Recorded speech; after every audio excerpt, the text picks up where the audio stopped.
Assalamu alaikum students, welcome to the channel online learning. Today we learn about the biology for grade 10. आज का हमारा topic है urinary system of humans. Human being के अंदर जितने भी एक्सक्रीटरी सिस्टम होता है उसको हम कहते हैं यूरिनरी सिस्टम। और यूरिनरी सिस्टम के अंदर दो तरह की किडनीज होती हैं, यानी कि पेयर ऑफ किडनीज होता है, पेयर ऑफ यूरेटर्स होता है, यानी कि दो यूरेटर्स होते हैं, एक यूरिनरी ब्लैडर होता है और एक यूरिथ्रा होता है। तो किडनीज क्या करती हैं, किडनीज ब्लड को फ़िल्टर करती हैं और फिल्टर करने के बाद जो है वो यूरिन को प्रोड्यूस करती हैं। और ये जो यूरिन है वो यूरेटर्स के ज़रिए किडनी से कैरी होता है और कैरी होके जाता है यूरिनरी ब्लैडर के अंदर। तो यूरिनरी ब्लैडर के अंदर यूरिन जो है कुछ टाइम के लिए स्टोर होता है, तब तक ये स्टोर होता है जब तक ये बॉडी से रिलीज़ नहीं होता। तो यूरिथ्रा एक ऐसी ट्यूब है जिस ट्यूब के ज़रिए ये जो यूरिन है वो बॉडी से रिलीज़ हो जाता है। स्ट्रक्चर ऑफ किडनी, अगर बात की जाए स्ट्रक्चर ऑफ किडनी की, तो किडनीज का जो स्ट्रक्चर होता है वो बीन शेप्ड होता है, यानी कि लोबिया की दाल की तरह इसकी जो शेप होती है। और किडनीज का कलर होता है डार्क रेड। किडनीज की लेंथ होती है 10 सेंटीमीटर, विड्थ होती है 5 सेंटीमीटर, और इनकी जो थिकनेस होती है वो है 4 सेंटीमीटर। और अगर हम किडनीज का वेट करें तो किडनीज का वेट होता है 120 ग्राम्स। किडनीज की बॉडी के अंदर जो पोजीशन होती है वो एब्डोमिनल कैविटी में होती है, बैक वाल की साइड पे होती है, और डायाफ्राम से नीचे किडनीज जो है वो पाई जाती हैं वर्टिब्रल कॉलम की दोनों साइड्स पे। और किडनीज को लास्ट टू जो रिब्स होती हैं वो उसको प्रोटेक्ट कर रही होती हैं। जो लेफ़्ट किडनी होती है, लेफ़्ट साइड वाली किडनी होती है, वो राइट किडनी की निस्बत थोड़ी सी ऊपर होती है। नेफ्रॉन, किडनीज के अंदर जो फंक्शनल यूनिट है उसको हम कहते हैं नेफ्रॉन। नेफ्रॉन क्या होता है, एक किडनी के अंदर 1 मिलियन नेफ्रॉन्स पाए जाते हैं। नेफ्रॉन के बेसिकली 2 पार्ट्स होते हैं, number 1 is renal corpuscle and number 2 is renal tubule. अगर हम बात करें रीनल कॉर्पस्कल की, तो रीनल कॉर्पस्कल जो है वो ट्यूबुलर नहीं होता। और रीनल कॉर्पस्कल के आगे से 2 तरह के पार्ट्स होते हैं, number 1 is glomerulus and number 2 is bowmen capsule. तो ग्लोमेरुलस क्या होता है, ग्लोमेरुलस एक नेटवर्क ऑफ कैपिलरीज होता है। और बाउमेन कैप्सूल एक कप शेप स्ट्रक्चर होता है जो कि अपने अंदर ग्लोमेरुलस को स्टोर कर रहा होता है। रीनल ट्यूब्यूल क्या होता है, रीनल ट्यूब्यूल जैसे कि आपको उसके नाम से पता चल रहा है कि ये नेफ्रॉन का ट्यूब्यूलर पार्ट, जितना भी ट्यूब वाला जो पार्ट होता है उसको हम कहते हैं रीनल ट्यूब्यूल। और रीनल ट्यूब्यूल बोमेन कैप्सूल से स्टार्ट हो रहा होता है, और इसका जो स्टार्ट वाला पोर्शन होता है उसको हम कहते हैं प्रोक्सिमल कॉन्वोलेटेड ट्यूब्यूल। ये जो प्रोक्सिमल कॉन्वोलेटेड ट्यूब्यूल है, जब ये नीचे की तरफ आता है तो एक यू शेप्ड स्ट्रक्चर बनाता है। इस यू शेप्ड स्ट्रक्चर को कहते हैं लूप ऑफ हेनले। और इसी तरह से रीनल ट्यूब्यूल का जो एंड वाला पोर्शन होता है उसको हम कहते हैं distal convoluted tubules. Distal nephrons की जो डिस्टल कॉन्वोलेटेड ट्यूब्यूल्स होती हैं वो एक सिंगल कलेक्टिंग डक्ट के अंदर इंटर हो रही होती हैं, वहाँ पे जाके ये इंटर होती हैं। और जितनी भी कलेक्टिंग डक्ट्स हैं वो आपस में ज्वाइन करके हंड्रेड्स ऑफ पेपलरी डक्ट्स बनाती हैं। ये पेपलरी डक्ट्स जो हैं रीनल पेल्विस में जाके ड्रेन होती हैं। फंक्शनिंग ऑफ किडनी, अगर बात की जाए किडनी के फंक्शंस की, तो किडनी का जो मेन फंक्शन है वो है यूरिन फॉर्मेशन, यानी कि यूरिन बनाना। और जो यूरिन की जो फॉर्मेशन होती है वो 3 स्टेप्स में होती है। Number 1 step is pressure filtration, number 2 is selective reabsorption and number 3 is tubular secretion. तो फर्स्ट स्टेप में जिसको हम कहते हैं प्रेशर फिल्ट्रेशन, इसमें क्या होता है, जो ब्लड होता है वो किडनी के अंदर रीनल आर्टरी के ज़रिए जो है वो इंटर होता है। इंटर होने के बाद ये जो ब्लड है वो आर्ट्रियोल्स तक जाता है, और आर्ट्रियोल्स के ज़रिए ये फिर जाता है ग्लोमेरुलस के अंदर।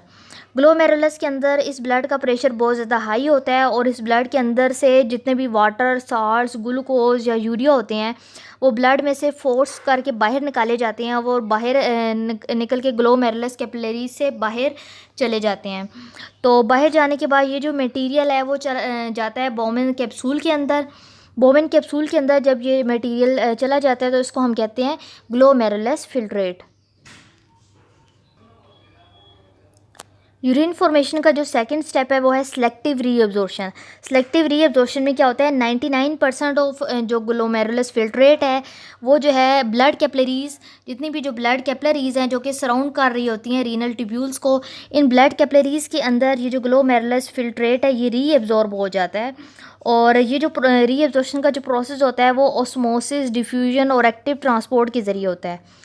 कुछ वाटर और ग्लूकोज जो है वो प्रोक्सिमल कॉन्वोलेटेड ट्यूब्यूल के ज़रिए रीअब्जॉर्ब हो जाता है, और कुछ साल्ट्स जो हैं वो सॉल्ट्स की जो रीअब्जॉर्प्शन होती है वो एक्टिव ट्रांसपोर्ट के ज़रिए होती है, और वाटर की जो ट्रांसपोर्ट होती है वो ऑस्मोसिस के ज़रिए होती है। तो डिसेंडिंग लूप ऑफ हेनले में वाटर की रीअब्जॉर्प्शन होती है, और असेंडिंग लूप ऑफ हेनले के अंदर जो है सॉल्ट्स की रीअब्जॉर्प्शन होती है। इसी तरह से डिस्टल कॉन्वोलेटेड ट्यूब्यूल में वाटर के अंदर जो है वो डिस्टल कॉन्वोलेटेड ट्यूब्यूल में वाटर के अंदर जो है वो अगेन जो है रीअब्जॉर्प्शन होती है। यूरिन फॉर्मेशन का जो थर्ड स्टेप है वो है ट्यूबुलर सिक्रीशन। इस स्टेप के अंदर डिफरेंट तरह के आयंस, क्रिएटिन आयन, यूरिया वगैरह जो है वो ब्लड से सिक्रीट होके रीनल ट्यूब्यूल में एज अ फिल्ट्रेट सिक्रीट हो जाते हैं। इस स्टेप का मकसद ये है ताकि ब्लड का जो नॉर्मल पीएच है वो मेंटेन रख सके। ब्लड की जो नॉर्मल पीएच है वो होती है 7.35 से 7.45 तक। तो ये जितने भी स्टेप्स हैं, 3 तरह के स्टेप्स, इन स्टेप्स के बाद रीनल ट्यूब्यूल्स के अंदर जो फिल्ट्रेट होता है उसको हम कहते हैं यूरिन, और ये जो यूरिन है वो मूव कर जाता है कलेक्टिंग डक्ट के अंदर, और कलेक्टिंग डक्ट से ये मूव करता है पेल्विस के अंदर। Normal chemical composition of urine. अगर हम यूरिन की केमिकल कंपोजिशन को देखें तो यूरिन के अंदर डिफरेंट तरह के कंपोनेंट्स पाए जाते हैं और इनकी डिफरेंट कंसनट्रेशन होती है। फॉर एग्जांपल वाटर की जो कंसनट्रेशन होती है वो 95%, यूरिया 9.3 ग्राम पर लीटर, क्लोराइड आइंस 1.87 ग्राम पर लीटर, सोडियम आइंस 1.17 ग्राम पर लीटर, पोटेशियम आयन 0.750 ग्राम पर litre, and other ions and compounds की वेरिएबल अमाउंट होती है, यानी कि उनकी कोई फिक्स क्वांटिटी नहीं होती। Osmo regulatory function of kidneys. Osmo regulation क्या होता है? ऑस्मो रेगुलेशन का मतलब ये है कि आपकी बॉडी के अंदर जो ब्लड है या फिर बॉडी फ्लूइड्स हैं, ब्लड और बॉडी फ्लूइड्स के अंदर वाटर और साल्ट्स की कंसंट्रेशन को रेगुलेट करना, इस प्रोसेस को हम कहते हैं ऑस्मो रेगुलेशन। तो किडनीज जो हैं ऑस्मो रेगुलेशन में एक बहुत ज़्यादा इंपॉर्टेंट रोल प्ले करती हैं bye regulating the water content of the blood. और ये एक बहुत ही इंपॉर्टेंट प्रोसेस है। इस प्रोसेस के ज़रिए जब आपकी बॉडी से एक्सेसिव लॉस ऑफ वाटर हो जाएगा, यानी ज़्यादा वाटर जो है वो लॉस होगा, तो आप की जो बॉडी है वो बॉडी फ्लूइड जो है वो कंसंट्रेट हो जाएंगे। लेकिन अगर आपकी बॉडी में जो है वो ज़्यादा वाटर इनटेक होगा, ज़्यादा वाटर इंटर होगा, तो आपकी जो बॉडी फ्लूइड्स हैं वो डिल्यूट हो जाएंगे। फॉर एग्ज़ाम्पल, जब आपकी बॉडी फ्लूइड्स में वाटर की क्वांटिटी ज़्यादा होगी तो किडनी जो हैं वो डिल्यूट यूरिन बनाएंगी, हाइपोटोनिक यूरिन बनाएंगी। इस पर्पस के लिए क्या होगा कि आपकी किडनी जो हैं ज़्यादा वाटर को फ़िल्टर करेंगी ग्लोमेरुलस कैपिलरी से बाउमेंस कैप्सूल की तरफ, और इसी तरह से जो लेस वाटर है उसकी रीएब्जॉर्प्शन होगी और डिल्यूट यूरिन जो है वो प्रोड्यूस होगा। और इस प्रोसेस के ज़रिए जो बॉडी फ्लूइड्स का जो वॉल्यूम है वो उनकी नॉर्मल में लाया जाता है। इसी तरह से अगर आपकी बॉडी में वाटर की शॉर्टेज होगी, बॉडी फ्लूइड्स के अंदर वाटर की शॉर्टेज होगी, तो किडनीज़ क्या करेंगी, थोड़े वाटर को फ़िल्टर करेंगी ग्लोमेरुलस कैपिलरी से, और rate of absorption of water जो है वो ज़्यादा होगा। तो लेस फिल्ट्रेशन और ज़्यादा रीअब्जॉर्प्शन से कंसनट्रेटेड यूरिन प्रोड्यूस होगा, जिसको हम हाइपरटोनिक यूरिन भी कहते हैं, और इसके ज़रिए बॉडी फ्लूइड्स का जो वॉल्यूम है वो इंक्रीज़ हो जाएगा नॉर्मल की तरफ। तो ये जो होल प्रोसेस होता है ये एक हार्मोनल कंट्रोल होता है, इसको हार्मोन्स के ज़रिए कंट्रोल किया जाता है। Disorders of kidney. अगर बात की जाए किडनी के डिसऑर्डर्स की, तो किडनी के मेनली 2 तरह के डिसऑर्डर्स होते हैं। Number 1 is kidney stones and number 2 is kidney failure. Kidney stones, जब आपके बॉडी के अंदर जो यूरिन है वो कंसंट्रेट हो जाएगा, तो यूरिन की कंसंट्रेटेड फॉर्म में डिफरेंट तरह के साल्ट्स के क्रिस्टल्स बन जाते हैं। For example calcium oxalate, calcium and ammonium phosphate, uric acid, इन चीज़ों के जब क्रिस्टल्स बनते हैं तो ये जो लार्ज क्रिस्टल्स होते हैं ये यूरिन में से पास नहीं हो सकते, बल्कि ये बॉडी के अंदर ही हार्ड डिपॉजिट्स की फॉर्म में डिपॉजिट हो जाते हैं, जिसको हम कहते हैं किडनी स्टोन्स। तो ये जो स्टोन्स हैं वो किडनी के अंदर स्टार्ट होते हैं, और कुछ जो स्टोन्स हैं वो ट्रैवल करके यूरेटर और यूरिनरी ब्लैडर की तरफ भी आ जाते हैं। किडनी स्टोन्स की जो अगर हम बात करें काजेज़ की, वजूहात की, तो किडनी स्टोन्स की काजेज़ में एज फैक्टर भी पाया जाता है, यानी कि आपकी एज के लिहाज से भी किडनी स्टोन्स आपकी बॉडी में बन सकते हैं। डाइट के लिहाज से आप किस तरह की खुराक ले रहे हैं, यानी कि अगर आपकी डाइट में ज़्यादा ग्रीनी वेजिटेबल्स हैं, ग्रीन सब्जियां आप खा रहे हैं, तो उससे भी आपकी बॉडी में स्टोन्स बन सकते हैं। विटामिन सी या विटामिन डी की ज़्यादा कंजप्शन आप कर रहे हैं, ज़्यादा अमाउंट में ले रहे हैं, इससे भी आपकी बॉडी में किडनी स्टोन्स बन सकते हैं। आपके अगर आपको यूरिनरी ट्रैक्ट के कोई इन्फेक्शंस हैं, या फिर आप जो है वो कम पानी पीते हैं, थोड़ा पानी पीते हैं, या फिर आप अल्कोहल की कंजप्शन करते हैं, यानी अल्कोहल लेते हैं, तो इन सारी चीज़ों से आपकी बॉडी में किडनी स्टोन्स बन सकते हैं। सिम्टम्स की बात अगर की जाए तो ऐसा इंसान जिसकी बॉडी में किडनी स्टोन्स होंगे उसको अपनी किडनीज़ में बहुत ज़्यादा पेन फील होगा, या फिर उसको अपने लोअर एब्डोमेन में, पेट के निचले हिस्से में दर्द होगा, वॉमिटिंग होगी, उसको यूरिनेशन ज़्यादा होगी, और उसके यूरिन में से एक स्मेल आएगी, एक ख़ास किस्म की स्मेल आएगी, और यूरिन के साथ अक्सर ब्लड और पस भी आ सकती है। ट्रीटमेंट ऑफ किडनी स्टोन्स, अगर बात की जाए किडनी स्टोन्स के ट्रीटमेंट की, तो 90% जितने स्टोन्स होते हैं वो आपकी यूरिनरी सिस्टम के ज़रिए ज़्यादा पानी पीने से वो खुद ही आपकी बॉडी में से रिमूव हो जाते हैं, निकल जाते हैं। अगर आप सर्जिकल ट्रीटमेंट लें तो सर्जिकल ट्रीटमेंट में क्या किया जाता है, आपका वो एरिया जिस एरिया में स्टोन हो उस एरिया को ओपन किया जाता है, और ओपन करने के बाद उस एरिया में से स्टोन को रिमूव कर दिया जाता है। तो जो सबसे कॉमन मेथड जो किडनी स्टोन्स को रिमूव करने के लिए यूज़ होता है वो है लिथोट्रिप्सी। लिथोट्रिप्सी में क्या होता है, नॉन इलेक्ट्रिकल शॉक वेव्स होती हैं जो कि आपकी बॉडी में जिस बॉडी पार्ट के ऊपर स्टोन्स होते हैं वहाँ पे ये वेव्स की बम्बार्डमेंट की जाती है। जब वेव्स वहाँ पे जाके लगती हैं तो जो स्टोन होता है वो ब्रेक हो जाता है, टूट जाता है, और टूट के वो एक सैंड में, रेत में कन्वर्ट हो जाता है। जब वो रेत में कन्वर्ट हो जाता है तो वो आपकी यूरिन में से खुद ही आपकी बॉडी से पास आउट हो जाता है।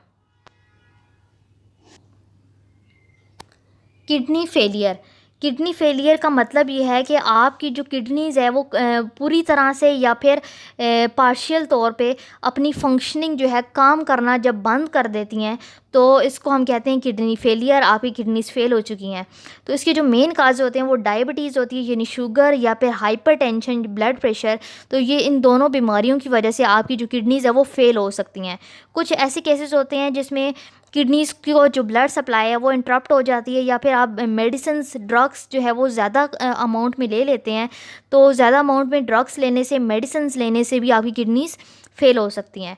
तो इसकी सिम्टम्स क्या होंगे, जब आपकी किडनी फेल हो जाएंगी तो उसके मेन सिम्टम ये होगा कि आपकी बॉडी के अंदर यूरिया का लेवल और जितने भी अदर वेस्टेज होंगे ब्लड में उनका जो लेवल है वो ज़्यादा हो जाएगा, जिससे आपको वॉमिटिंग होगी, नोज़िया होगा, आपका जो वेट है वो कम हो जाएगा, आपको यूरिनेशन ज़्यादा होगी, और आपकी यूरिन में ब्लड आएगा। इसके अलावा आप की बॉडी के अंदर जो एक्सेसिव फ्लूइड्स जो हैं वो जमा हो जाएंगे, जिससे क्या होगा, आपकी लेग्स के अंदर, फीट के अंदर, फेस में स्वेलिंग नज़र आएगी, और आपको सांस लेने में दुश्वारी होगी।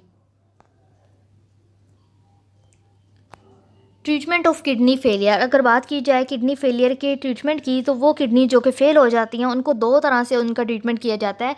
Number 1 is dialysis and number 2 is kidney transplant. Dialysis, dialysis का मतलब है कि आप अपने ब्लड की क्लीनिंग करें बाय आर्टिफिशियल वेज। आर्टिफिशियल तरीक़ों से जब आप अपने ब्लड की सफाई करते हैं तो उसको हम कहते हैं डायलाइसिस। और डायलाइसिस के लिए दो तरह के मेथड यूज़ किए जाते हैं। Number 1 is peritoneal dialysis and number 2 is haemodialysis. तो सबसे पहले अगर बात करें पेरिटोनियल डायलिसिस की, तो पेरिटोनियल डायलिसिस के अंदर क्या होता है, जो डायलिसिस फ्लूइड होता है वो कुछ टाइम के लिए आपकी पेरिटोनियल कैविटी होती है आपकी बॉडी के अंदर, वहाँ पे जो है उसको पंप किया जाता है। ये जो पेरिटोनियल कैविटी होती है ये आपकी गट के पास होती है, और इस कैविटी को एक पेरिटोनियम की लेयर ने सराउंड किया होता है, और पेरिटोनियम की लेयर के अंदर ब्लड वेसल्स होती हैं। तो जब डायलिसिस फ्लूइड जो है उस पेरिटोनियल कैविटी के अंदर जाता है, तो पेरिटोनियल की ब्लड वेसल्स के अंदर जितना भी वेस्ट मटेरियल होता है वो डायलिसिस फ्लूइड में शामिल हो जाता है, और डायलिसिस फ्लूइड में शामिल होने के बाद वो बॉडी से बाहर रिलीज़ हो जाता है। तो ये जो पेरिटोनियल डायलिसिस है इसको आप घर पे भी कर सकते हैं, लेकिन इसको आपको हर रोज़ करने की ज़रूरत होती है। हीमोडायलिसिस, हीमोडायलिसिस के अंदर जो पेशेंट होता है उसके ब्लड को एक अपरेटस के ज़रिए पंप किया जाता है। उस अपरेटर को हम कहते हैं डायलाइज़र। और डायलाइज़र के अंदर जो है लॉन्ग ट्यूब्स होती हैं, और इन ट्यूब्स के ज़रिए, ये जो ट्यूब्स होती हैं ये सेमी परमिएबल मेम्ब्रेन के तौर पे एक्ट करती हैं। तो ब्लड जो है वो इन ट्यूब्स के अंदर से पास होता है, लेकिन जो डायलिसिस फ्लूइड है वो इन ट्यूब्स के अराउंड में होता है, और जितना भी एक्स्ट्रा वाटर और जो वेस्ट मटेरियल होता है ब्लड का वो डायलिसिस फ्लूइड में चला जाता है, और जो क्लीन ब्लड है, जो साफ़ हो जाता है ब्लड, वो वापस बॉडी में रिटर्न हो जाता है। तो हीमोडायलिसिस का जो ट्रीटमेंट है वो आप घर पे नहीं कर सकते, बल्कि आप इसके लिए आपको डायलिसिस सेंटर में जाना पड़ता है, और हीमोडायलिसिस का जो प्रोसेस है ये आपको 1 हफ्ते में 3 बार करने की ज़रूरत होती है। किडनी फेलियर के ट्रीटमेंट के लिए जो सेकंड मेथड यूज़ किया जाता है वो है किडनी ट्रांसप्लांट। किडनी ट्रांसप्लांट में क्या होता है कि ज़्यादातर जो है वो आप डायलिसिस करते हैं, लेकिन डायलिसिस के लिए जो डायलिसिस का जो प्रोसेस होता है वो आपको रिपीटेडली करना पड़ता है, बार बार करना पड़ता है, आपको हर कुछ दिनों के बाद जाना पड़ता है, जाके डायलिसिस करवानी पड़ती है, जो कि पेशेंट के लिए या फिर पेशेंट की जो लुक आफ्टर कर रहे होते हैं उनके लिए एक बहुत ही तकलीफ होता है। तो इसके लिए एक किडनी फेलियर के ट्रीटमेंट के लिए जो एक और मेथड यूज़ होता है, जो कि बिल्कुल एंड स्टेज पे यूज़ होता है जब किडनीज बिल्कुल फेल हो जाती हैं, वो है किडनी ट्रांसप्लांटेशन। किडनी ट्रांसप्लांटेशन में क्या करते हैं कि आपकी जो पेशेंट की जो डैमेज किडनी होती है उसको किसी डोनर के हेल्दी किडनी से रिप्लेस कर देते हैं, यानी कि एक इंसान जो सेहतमंद है उसकी किडनी लेके तो बीमार इंसान के अंदर ट्रांसप्लांट कर दी जाती है। और किडनी जो डोनेट कर रहा होता है वो डेड भी हो सकता है, यानी कि एक मरा हुआ इंसान भी हो सकता है, और कोई ज़िंदा इंसान भी किडनी को डोनेट कर सकता है। तो डोनर ज़रूरी नहीं है कि जो डोनर है वो उस पेशेंट का रिश्तेदार हो, बेशक वो रिश्तेदार ना हो तब भी वो किडनी जो है वो ट्रांसप्लांट कर सकता है। तो ट्रांसप्लांट करने से पहले जो है सिर्फ एक चीज़ देखी जाती है कि जो डोनर और जो पेशेंट की जो किडनीज़ के अंदर प्रोटीन्स के टिश्यूज़ होते हैं, टिश्यू प्रोटीन्स होती हैं, वो आपस में एक दूसरे से मैच करने चाहिए। अगर टिश्यू प्रोटीन्स मैच कर रही हैं डोनर की और पेशेंट की, तो किडनी ट्रांसप्लांट हो सकता है। तो डोनर की जो किडनी होती है वो पेशेंट की बॉडी में ट्रांसप्लांट कर दी जाती है, और वहाँ पे जाके ये जो किडनी होती है उसको ब्लड और यूरिनरी सिस्टम के साथ कनेक्ट किया जाता है बॉडी के अंदर। और डोनेटेड किडनी का जो लाइफ टाइम होता है, यानी कि आप कितने साल तक एक डोनेट की हुई किडनी के साथ गुजारा कर सकते हैं, वो 10 से 15 साल तक। और जब ये ट्रांसप्लांट की हुई किडनी भी फेल हो जाती है तो उसके बाद पेशेंट को दोबारा से एक नई किडनी की ज़रूरत होती है। लेकिन इस सिचुएशन में पेशेंट को एकदम से नई किडनी नहीं देते, बल्कि उससे पहले कुछ टाइम तक डायलिसिस करते हैं। और लेकिन किडनी ट्रांसप्लांट के कुछ नुकसान भी हैं, वो ये हैं कि जब आप किडनी ट्रांसप्लांट करते हैं तो आपकी बॉडी के अंदर इन्फेक्शंस हो जाते हैं, साल्ट्स का जो बॉडी की साल्ट्स होता है वो इम्बैलेंस हो जाते हैं, उनकी क्वांटिटी बैलेंस नहीं रहती, जिससे आपकी बोन्स के अंदर, हड्डियों के अंदर बहुत सी प्रॉब्लम्स हो सकती हैं, और इसके अलावा अल्सर्स हो सकता है। I hope student you have gained the concept of urinary system of humans and disorders of kidney. If you like my video, kindly subscribe my channel. Allah Hafiz.